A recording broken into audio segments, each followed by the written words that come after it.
So you're thinking about tackling an 8-week anatomy and physiology course. It's a really popular choice, for sure.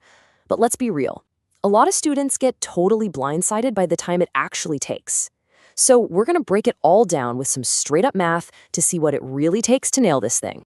This is it, right? This is the million-dollar question. If you're even considering this, you're probably trying to figure out just how many hours you need to find in your week. Well, don't worry. We're going to crunch the numbers together, step by step. Okay, before we even touch a calculator, you have got to get this one thing straight. An 8-week course is not a shortcut on content. Not at all. You're learning every single bone, every muscle, every system that you would in a full 16-week semester. The only thing that changes is the speed.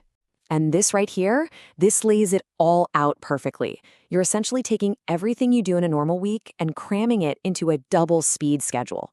That means double the chapters, double the quizzes, and, as you're about to see, double the hours. All right, part 1. Let's start building your weekly schedule from the ground up. The very first piece of the puzzle is what we're going to call your class time. Think of this as the absolute non-negotiable foundation of your week. So picture a normal 16-week in-person A&P course. You'd typically spend about 5.5 hours each week sitting in lectures and labs. That's a pretty standard number, and it's going to be the anchor for everything else we calculate. Now, remember that double pace rule we just talked about? This is where it kicks in. We take those 5.5 hours from the traditional week, and, you guessed it, we multiply them by 2 to squeeze them into that compressed 8-week timeline. And boom, there it is, our first key number, roughly 11 hours a week. That's your new baseline just for the class part. But I've got to tell you, this is only the beginning. We're just getting started. Now, if you're taking this online, you might be thinking, wait, I don't have class time. Oh, but you do. It's the time you spend glued to the screen, watching those lecture videos, knocking out your online homework, and actually reading the textbook. It all counts, and it all adds up to these 11 hours. Okay, on to part 2. We've got our baseline set. Now we're going to add something called the study time multiplier. And buckle up, because this is where the numbers start to get, well, a lot bigger. Look, this isn't some random rule for A&P. This is like the golden rule for pretty much any challenging college course. The standard advice is for every single hour you're in class, you need to plan for 2 to 3 hours of real, focused studying on your own time. That's how you actually learn this stuff. So let's do the math, and we'll start with the bare minimum, the lowest recommendation. We take our 11 hours of class time, and we multiply it by 2. This is going to give us the floor for our study commitment. And that brings us to 22 hours a week.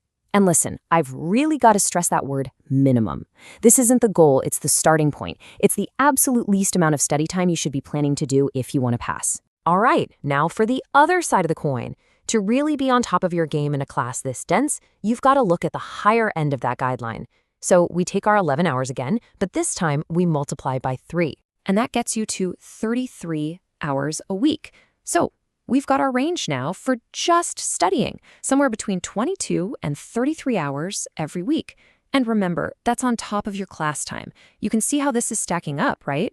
Okay, this is it, the moment of truth. We have our class time, we have our study time range. Let's put it all together and see the grand total, the real weekly commitment for this one single course. The math is pretty straightforward from here. We just add our 11 hours of baseline class time to that range of 22 to 33 hours of study time. So, what does that give us? There it is, 33 to 44 hours every single week for 8 weeks straight. Just let that number sink in for a second. That's the real mathematically calculated time you need to succeed in one accelerated A&P course. And to put that number into perspective, what is that? That's a full-time job. No joke. When you sign up for an 8-week A&P course, you are basically taking on another full-time job that is focused 100% on the human body. Now, a big weekly number like that can feel kind of abstract, you know? So let's break it down even further. What does putting in 33 to 44 hours a week actually look like on a daily basis? This table spells it out pretty clearly. If you decide to work every single day, 7 days a week, you're still looking at about 5 to 6 hours every day. But what if you want to take the weekends off? Well, then that number jumps big time. You'd need to put in anywhere from 6.5 to almost 9 hours every single weekday. So, after all that number crunching, what's the big takeaway here? What is the absolute most important thing you need to understand before you click that enroll button? It's this, right here. So many people hear 8 weeks, and their brain automatically translates that to fast and easy. But that's not it at all. The truth is, it's fast, all right, but it's incredibly intense. And I want to be super clear about this. The numbers we just walked through, that's not my opinion. That's not me trying to scare you. It's just simple arithmetic based on academic guidelines that have been around forever. This is the reality of accelerated learning. So, the whole point of this was to give you a clear, honest, no fluff look at what you're signing up for.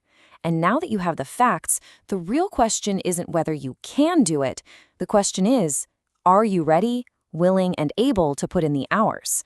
The choice is all yours.